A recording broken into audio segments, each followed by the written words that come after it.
مسیح یسوع کی پاک محبت میں آپ سب سننے والوں کی خدمت میں سلام عرض کرتا ہوں۔ آج شام ایک بار پھر آپ کو اس آن لائن سروس کے وسیلے سے جمعے کی بائبل اسٹڈی کلاس میں خوش آمدید کہتا ہوں۔ آئے ہم اپنے ٹاپک کی طرف اس کا سلسلہ آگے بڑھاتے ہوئے جو کرنتھیوں کا پہلا خط ہم نے شروع کیا۔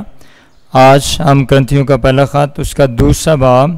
اور اس کی پہلی 9 آیات پر غور کریں گے، لیکن پہلے صرف پہلی 2 آیات آپ کے ساتھ پڑھوں گا۔ خداوند کے کلام میں یوں لکھا ہے، کرنتھیوں کا پہلا خط اس کا دوسرا باب اور اس کی پہلی 2 آیات۔ اور اے بھائیو، جب میں تمہارے پاس آیا اور تم میں خدا کے بھید کی منادی کرنے لگا تو اعلیٰ درجے کی تقریر یا حکمت کے ساتھ نہیں آیا، کیونکہ میں نے یہ ارادہ کر لیا تھا کہ تمہارے درمیان یسوع مسیح بلکہ مسیح مصلوب کے سوا اور کچھ نہ جانوں گا۔ خداوند کے پاک کلام کے پڑھے اور سنے جانے پر اس کی برکت ہو۔ جیسے پچھلی دفعہ جو بائبل اسٹڈی ہم نے کی، اس میں ہم نے دیکھا کہ کس طرح یہودی حکمت تلاش کرتے ہیں اور یونانی بھی حکمت تلاش کرتے ہیں اور نشانات کے بارے میں پوچھتے ہیں، اور پولوس نے وہاں پر بھی ان کو سمجھانے کی کوشش کی کہ یہ وہ حکمت نہیں جو دنیا کی حکمت ہے، بلکہ یہ وہ حکمت ہے جو مسیح کی حکمت ہے، خدا باپ کی حکمت ہے۔ اور اس حکمت کو آگے اور بیان کرتے ہوئے پولوس نے آج ایک بار پھر وہی بات کی جو دوسرے باب کی پہلی 2 آیات میں نے آپ کے ساتھ پڑھی، اور یہاں پر پولوس ایک اپروچ کا ذکر کرتا ہے کہ کس اپروچ کے تحت وہ اس کلیسیا میں آیا، اور اس کا ذکر جو ہے وہ ماضی کی طرف ہے۔ اگر آپ رسولوں کے اعمال اور اس کا 18واں باب بغور پڑھیں تو وہاں پر پولوس جب اس کلیسیا میں پہنچا، اس شہر کے اندر پہنچا، تو اس وقت کے حالات کا جو پس منظر ہے وہ رسولوں کے اعمال کے 18ویں باب میں اس کا ذکر ملتا ہے کہ وہاں پر کس طرح پولوس جو ہے جب وہ یہودیوں سے بحث کرنے لگا تو انہوں نے اس کو کفر بکنے والا کہا کہ یہ کسی اور دین کی کسی اور طرح کی خوشخبری ہمیں سناتا ہے، لیکن انہوں نے جو خاص کر یہودی لوگ تھے انہوں نے پولوس کی باتوں کو قبول نہ کیا، اور وہاں پر لکھا ہے کہ پولوس نے اپنے کپڑے جھاڑے اور اس نے کہا کہ اب سے میں غیر قوموں کی طرف جاؤں گا۔ اور پھر لکھا ہے کہ وہ تیتس کرسپس کے گھر پر گیا، وہ ایک یونانی شخص تھا، اور اس نے اور اس کے گھرانے نے مسیح کو قبول کیا۔ اور اس طرح ہم دیکھتے ہیں کہ یہودی جو حکمت تلاش کرتے تھے وہ پولوس کی ان حکمت کی باتوں کو نہ سمجھ سکے، لیکن جن پر خدا کا رحم ہوا، فضل ہوا، وہ صرف اس حکمت کو سمجھ سکے۔ اور آج ان پہلی 2 آیات میں بھی پولوس اس اپروچ کی بات کرتا ہے کہ جب میں تمہارے پاس آیا تو وہ کہتا ہے کہ میں کوئی اعلیٰ درجے کی تقریر اور بہت زیادہ کوئی زبردست کا واعظ نہیں تھا، بلکہ کہتا ہے کہ میں ایک ادنا اور کمزور خادم کی حیثیت سے تمہارے پاس آیا، کیونکہ کرنتھس کے شہر میں یہ پریکٹس تھی کہ لوگ اس وقت جو بڑے شعلہ بیان خادم تھے، بڑے ایلوکوینٹ، جن کے پاس ایلوکوینسی کا تھوڑا یا پریچنگ کا ایک زبردست تھوڑا بولنے والا ہوتا تھا، ان کو بہت زیادہ وہ لائک کرتے تھے، اور وہ یونانی فلسفہ اور حکمت بیان کرتے تھے اور لوگ ان کو سننا پسند کرتے۔ اور لیکن پولوس کا جو اپروچ تھی وہ فرق تھی، وہ جس اپروچ کی بات کرتا ہے وہ کہتا ہے، اور اس کا جو سینٹرل پوائنٹ ہے وہ صرف اور صرف مسیح کی صلیب تھی۔ وہ کرنتھس کے شہر کے لوگوں کا، اپنے آڈینس کا دھیان جو ہے وہ صرف اور صرف مسیح کی صلیب پر لگانا چاہتا تھا، اور اسی لیے اب وہ کہتا ہے کہ جب میں تمہارے پاس آیا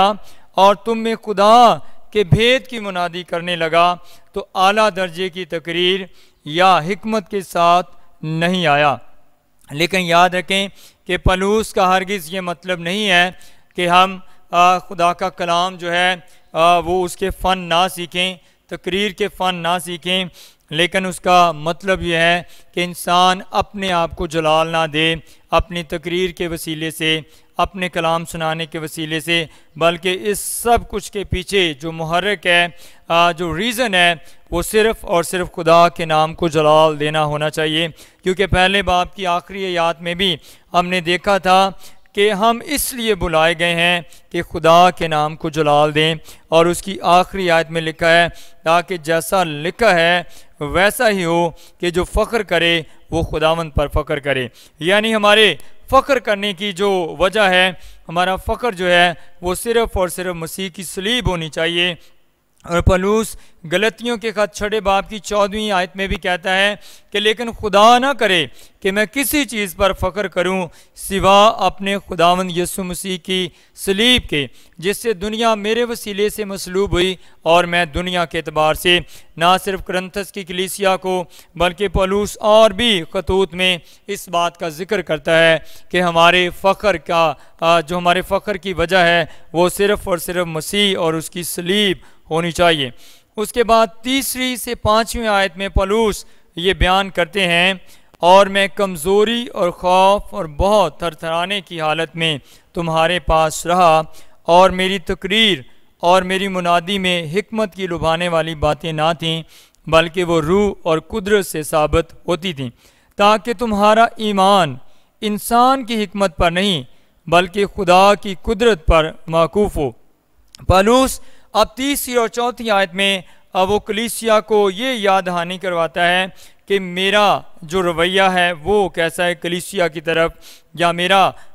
جو ایٹیٹیوڈ ہے وہ کیسا ہے۔ وہ اپنے ایٹیٹیوڈ کے بارے میں کلیسیا کو آگاہ کرتا ہے کہ میں کمزوری اور خوف اور بہت تھرتھرانے کی حالت میں تمہارے پاس رہا، کیونکہ جیسے میں نے پہلے ذکر کیا کہ جو پولس کی اپروچ تھی کرنتھس میں آنے کی، رسولوں کے اعمال کے 18ویں باب کے مطابق اس وقت حالات اتنے سازگار نہیں تھے، ہر طرح مخالفت تھی اور مار پیٹ تھی، اور پولس کے لیے مشکل سے مشکل حالات کر رہے تھے، اور ایون اس کو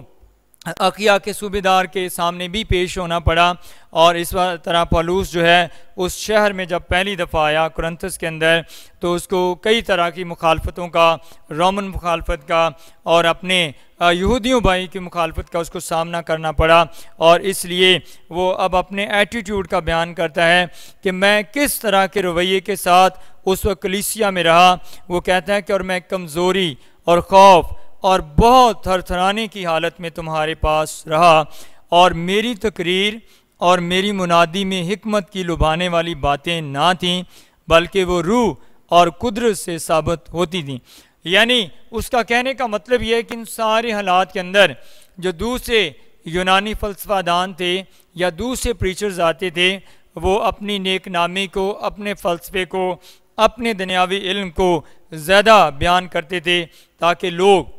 ان کی واہ واہ کریں، ان کی تعریفیں کریں اور وہ اس طرح سے لوگوں کو امپریس کریں۔ لیکن پولس اپنی تقریر کے بارے میں کہتا ہے کہ اس میں کوئی بھی لبھانے والی، حکمت کی لبھانے والی باتیں نہ تھیں بلکہ وہ روح اور قدرت سے ثابت ہوتی تھیں۔ لیکن پھر دوسری طرف آپ کہیں گے کہ آج بھی بہت سارے ایسے خدا کے خدام ہیں انٹرنیشنلی جن کو خدا نے ایک زبردست توڑا دیا ہے۔ وہ مبشرین بھی ہو سکتے ہیں، وہ بائبل ٹیچرز بھی ہو سکتے ہیں، وہ تھیولوجنز بھی ہو سکتے ہیں، اور وہ اپنے اس توڑے اور ٹیلنٹ کی وجہ سے وہ لوگوں کو امپریس کرتے ہیں اور لوگ ان کو سننا پسند کرتے ہیں۔ ہاں، یہ بالکل ٹھیک ہے، ان خدام کو جن کو خدا نے واقعی یہ نعمت اور توڑا دیا ہے، خدا ان کو دنیا میں استعمال کرتا ہے، جس میں چارلس اسپرجن ہے 19ویں صدی کے ایک عظیم خادم، اس نے اپنے دور میں لوگوں کو امپریس کیا، اور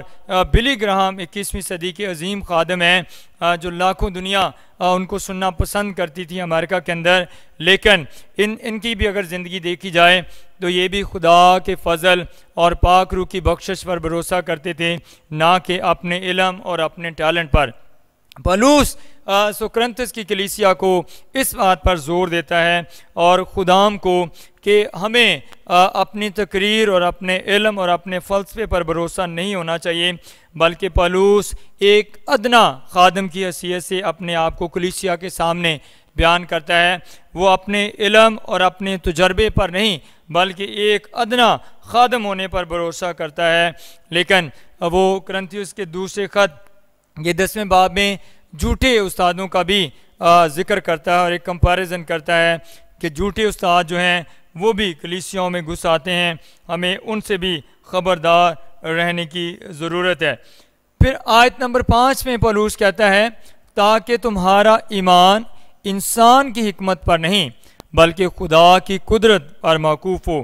پھر پالوس کا جو ایم تھا اس کلیسیا کو خط لکھنے کا، وہ اس آیت کے اندر نظر آتا ہے، اگرچہ اس کے اور بہت سارے مقاصد تھے اس کلیسیا کی اصلاح کاری کے لیے، کلیسیا میں ریفارم لانے کے لیے، کلیسیا کو ٹھیک کرنے کے لیے ان غلطیوں کو جو کلیسیا کے اندر تھی، لیکن اس میں ایک پالوس کا جو مقصد اور ایم تھا وہ یہ تھا کہ انسانوں کی نگاہ خداوند پر لگانا، خدا باپ، خدا بیٹے اور خدا پاک روح کی طرف لگانا۔ بہت دفعہ انسان جو ہے وہ اپنی نگاہ خدا سے ہٹ کر وہ انسانوں کی طرف لگاتے ہیں، لیکن پالوس آیت نمبر 5 میں کہتے ہیں تاکہ تمہارا ایمان انسان کی حکمت پر نہیں بلکہ خدا کی قدرت پر موقوف ہو۔ اس کو خود اس بات کا تجربہ تھا، اگرچہ وہ جسمانی اعتبار سے اس کے لیے فخر کی جگہ تھی کہ وہ یہودی تھا، فریسی قبیلے سے تھا، شرع کا عالم تھا، استاد گملیل کے ہاتھوں اس کی تربیت ہوئی تھی، بہت ساری باتیں اس کے پاس تھیں جسمانی طور پر فخر کرنے کی، ختنے کے اعتبار سے بھی وہ فخر کر سکتا تھا، لیکن اس نے ان ساری چیزوں کو پیچھے کرتے ہوئے، ان کو کوڑا کرکٹ سمجھتے ہوئے اس نے کہا کہ میرے لیے اگر فخر کی بات ہے تو وہ صرف اور صرف مسیح کی صلیب ہے، مسیح ہے جس پر میں فخر کر سکتا ہوں اور مجھے کرنا چاہیے۔ اور یہی بات وہ کرنتھس کی کلیسیا کو بھی سمجھانا چاہتا ہے کہ ہمارا ایمان جو ہے وہ کسی کی تقریر پر نہیں، ایلوکوینسی پر نہیں، کسی کے بولنے پر نہیں، علم پر نہیں، گنوسٹکزم پر نہیں، بلکہ صرف اور صرف خدا کی قدرت پر موقوف ہونا چاہیے۔ اور جو اس طور سے مسیح کی منادی کرتے اور سنتے اور بلیو کرتے ہیں، خداوند ان کے ساتھ ہے، پاک روح ان کے ساتھ ہے، اور خداوند انہیں استعمال کرتا اور اپنے جلال کے لیے استعمال کرتا ہے۔ پھر 6 آیت سے لے کر 9 آیت میں اگر ہم پڑھیں تو وہاں پر پالوس یہ کہتے ہیں پھر بھی کاملوں میں ہم حکمت کی باتیں کہتے ہیں، لیکن اس جہان کی اور اس جہان کے نیست ہونے والے سرداروں کی حکمت نہیں، بلکہ ہم خدا کی وہ پوشیدہ حکمت بھید کے طور پر بیان کرتے ہیں جو خدا نے جہان کے شروع سے پیشتر ہمارے جلال کے واسطے مقرر کی تھی، جسے اس جہان کے سرداروں میں سے کسی نے نہ سمجھا، کیونکہ اگر سمجھتے تو جلال کے خداوند کو مصلوب نہ کرتے۔ اب 6 آیت سے لے کر 9 آیت کے مطابق پالوس ایک منصوبے کا بیان کرتے ہیں کہ انجیل جو ہے وہ خدا کا ازل سے منصوبہ تھا، ابدی منصوبہ تھا، اور اس منصوبہ کو بنانے والا منصوبہ ساز جو تھا، منصوبے ساز وہ خدا باپ تھا، لیکن اس کو پایا تکمیل تک پہنچانے والا یعنی نجات میں جس نے اپنا کردار ادا کیا وہ اس کا بیٹا تھا، جس نے اپنے خون سے اس کی قیمت ادا کی، اور اس طرح یہ نجات کا منصوبہ پایا تکمیل تک پہنچا۔ 7ویں آیت کے مطابق لکھا ہے کہ بلکہ ہم خدا کی وہ پوشیدہ حکمت بھید کے طور پر بیان کرتے ہیں۔ اب یہاں پر بھی حکمت کی بات ہو رہی ہے، اور یہ پچھلے چیپٹر کی بھی کنٹینیوشن ہے، تسلسل ہے کہ وہاں پر بھی وزڈم کی صوفیہ کی بات ہو رہی تھی، جو یونانی فلسفے کے مطابق وہ حکمت تلاش کرتے تھے، وہ دلیل چاہتے تھے، دلائل چاہتے تھے، اور پالوس یہاں پر اسی حکمت کو اور زیادہ 7ویں آیت میں بیان کرتے ہیں، اور وہ کہتے ہیں بلکہ ہم خدا کی وہ پوشیدہ حکمت بھید کے طور پر بیان کرتے ہیں۔ اب اس حکمت کے بارے میں چند پوائنٹ ہیں جو آج شام ہم سیکھیں گے، اور اس میں سب سے پہلی بات کہ یہ حکمت جو ہے یہ خدا کی طرف سے حکمت ہے۔ اس کا مطلب ہے کہ اور بھی حکمتیں ہیں، اور بھی وزڈمز ہیں دنیا میں جو خدا کی طرف سے نہیں ہیں، اور کبھی کبھی شیطانی اور نفسانی حکمت جو ہے اس کے بھی لوگ اس پھندے میں بھی آ جاتے ہیں، اور کئی خدا کے خدام جو ہیں وہ جو بدعات کا شکار ہوئے، پٹڑی سے اتر گئے، بہت دفعہ انہوں نے سمجھا کہ شاید یہ خدا کی حکمت ہے، لیکن کئی دفعہ لوگ شیطانی حکمت اور نفسانی حکمت کے جھانسے میں آ کر غلط تعلیمات اور اپنی تفاسیر جو ہیں وہ کرتے ہیں، جس سے لوگ ڈیٹریک ہو جاتے ہیں، خود بھی وہ ڈیٹریک ہوتے ہیں۔ لیکن پالوس آیت نمبر 7 کے مطابق جس حکمت کی بات کرتے ہیں وہ حکمت خدا کی طرف سے ہے، وہ انسان کی حکمت نہیں۔ پھر دوسری بات اس حکمت کے حوالے سے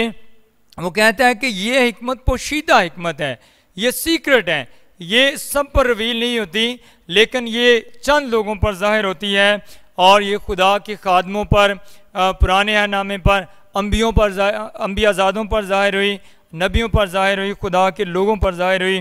اس لیے یہ حکمت سب کو نہیں ملتی، اگرچہ یونانی جو ہے وہ حکمت تلاش کرتے تھے، وہ مکاشفات چاہتے تھے، لیکن یہ حکمت پوشیدہ ہے، اور یہ ان پر ریویل ہوتی ہے جن پر خدا ظاہر کرنا چاہتا ہے، یا جو مسیح یسوع کے وسیلے سے خدا کے پاس آتے ہیں، کیونکہ مسیح خدا کی حکمت ہے، اور جو مسیح کے پاس آتا ہے خدا باپ اس حکمت کو انسانوں پر ظاہر کرتا ہے۔ اور یہ حکمت جو ہے وہ پولس پر بھی دمشق کی راہ پر جاتے ہوئے جو یسوع مسیح خدا باپ کی حکمت ہے ظاہر ہوئی، اور پوشیدہ تھی، لیکن یہ ریویل ہوئی اور اس نے جسم اختیار کیا، اور پولس کہتا ہے کہ یہ حکمت پوشیدہ ہے اور یہ بھید کے طور پر بیان کرتے ہیں، اور مسیح یسوع خدا کا ایک بھید ہے، اور سب دنیا کے انسان اس بھید کو نہیں سمجھ سکتے، لیکن صرف وہ جن پر خدا چاہے ان پر ظاہر کرتا ہے، اور یہ بھید اور یہ نور ان پر ظاہر ہوتا ہے۔ اور پھر یہ حکمت جو ہے یہ گنہگاروں سے پوشیدہ ہے، اور گنہگار لوگ کبھی بھی اس حکمت کو نہیں جان سکتے۔ اگر آج ہم دنیا میں دیکھیں تو بہت سارے بے خدا معاشرہ، وہ لوگ جو خدا کے بغیر ہیں، وہ اپنے آپ کو سیکولر نالج کے اندر لوگ شاید اپنے آپ کو بڑا عقل مند اور ویل نالج سمجھتے کہ ہمارے پاس ہے، لیکن کئی دفعہ ہم دیکھتے ہیں کہ دنیا کے عالم علماء جو ہیں وہ اس حکمت کو، اس سچائی کو جاننے سے قاصر رہتے ہیں، اور وہ اس کو سمجھ نہیں سکتے، کیونکہ یہ حکمت جو ہے یہ گنہگاروں سے پوشیدہ ہے۔ اور اگر ہم متی کی انجیل کا 13واں باب اور اس کی 11ویں آیت دیکھیں تو جو وہاں پر تمثیل تھی، تمثیل جو ہے اس کو بھی خداوند نے حکمت اور دانائی سے پیش کیا، اور ڈائریکٹ نہیں، بلکہ خداوند یسوع مسیح نے کہا کہ تمہیں جو ہے وہ صحیفوں کے اور کلام کی سمجھ دی گئی ہے، لیکن دنیا کے لوگوں کو نہیں۔ اس لیے خداوند یسوع مسیح تماثیل میں کلام کرتے تھے، اور آسمانی سچائیوں کو زمینی حقائق سے سمجھاتے تھے، کیونکہ وہ سمجھتے تھے کہ یہ وہ لوگ ہیں جو خداوند یسوع مسیح کے شاگرد ہیں، حواری ہیں، انہیں خدا کے کلام اور اس کے بھیدوں کی سمجھ دی گئی ہے۔ لیکن اس وقت کے بھی جو یہودی فقی فریسی تھے، شرع کے عالم تھے، وہ اس بھید کو، ان تماثیل کو نہ سمجھ سکے، لیکن عام لوگ، غریب لوگ جو خداوند یسوع مسیح کے پیچھے چلتے تھے، وہ ان بھیدوں کو انہوں نے سمجھا اور جانا، اور وہ مسیح کے پیچھے ہو لیے۔ پھر 8ویں آیت میں لکھا ہے، جسے اس جہان کے سرداروں میں سے کسی نے نہ سمجھا، کیونکہ اگر سمجھتے تو جلال کے خداوند کو مصلوب نہ کرتے۔ 8ویں آیت کے مطابق پولس کہتا ہے کہ اس جہان کے سرداروں نے، علماء نے، اشراف نے، بڑے بڑے مرتبہ رکھنے والے لوگوں نے اس حکمت کے کلام کو نہ سمجھا، بلکہ وہ کہتا ہے کہ اگر وہ سمجھتے تو جلال کے خداوند کو مصلوب نہ کرتے۔ یہاں پر بھی شیطان نے ایک بہت بڑا وار جو ہے وہ خداوند یسوع مسیح پر اور خدا باپ کے منصوبے پر کرنا چاہا۔ اس نے یہ سمجھا کہ اگرچہ میں مسیح کو ختم کر دوں گا، مسیح مر جائے گا، تو شاید نجات کا منصوبہ پایا تکمیل تک نہیں پہنچے گا، لیکن شیطان کا یہ منصوبہ جو ہے وہ بھی فیل ثابت ہوا، اور کلوسیوں کے خط کے دوسرے مطابق 15ویں آیت کے مطابق خداوند یسوع مسیح نے گناہوں کی وہ ساری دستاویز جو ہمارے خلاف تھی، اس کو صلیب پر جڑ کر موت اور اختیاروں کو اپنے اوپر سے ہٹا کر ان کا شادیانہ بجایا، فتح کا اس نے نعرہ لگایا اور ہمیں نجات دی، اور ابلیس، شیطان اور دنیا کے سرداروں اور بادشاہتوں اور اختیاروں کو اس نے اپنے اوپر سے ہٹا کر، جو اس حکمت کو وہ نہ سمجھ سکے، مسیح نے ان کا شادیانہ بجایا اور ان کو پرے کیا، ہٹا دیا، اور اس نے وہ حکمت اپنے لوگوں پر، کلیسیا پر ظاہر کی۔ آج میرے اور آپ کے لیے چیلنج ہے، یا ہم سب جنہوں نے اس نجات کے منصوبے کو سمجھ لیا اور ہم اس نجات کے منصوبے میں شامل ہو گئے، یہ ہمارے لیے ایک بڑا آنر ہے کہ اس جہان کے سرداروں نے، اس جہان کے اشراف اور علماء جو اس حکمت کو، یسوع مسیح جو خدا کی حکمت ہے، اس کو وہ نہیں سمجھ سکے، لیکن آج میں اور آپ ہم وہ لوگ ہیں، ہمارے لیے یہ بڑا آنر اور استحقاق ہے کہ ہم پر مسیح آشکارا ہوئے، ہم نے خدا کی اس حکمت کو سمجھا اور ہم پر فضل ہوا اور ہم اس نجات کو حاصل کر سکے۔ اس بات کے ساتھ خداوند آج کی اس بائبل اسٹڈی کے وسیلے سے مجھے اور آپ کو حکمت بخشے اور ہمیں برکت دے، مسیح یسوع کے وسیلے سے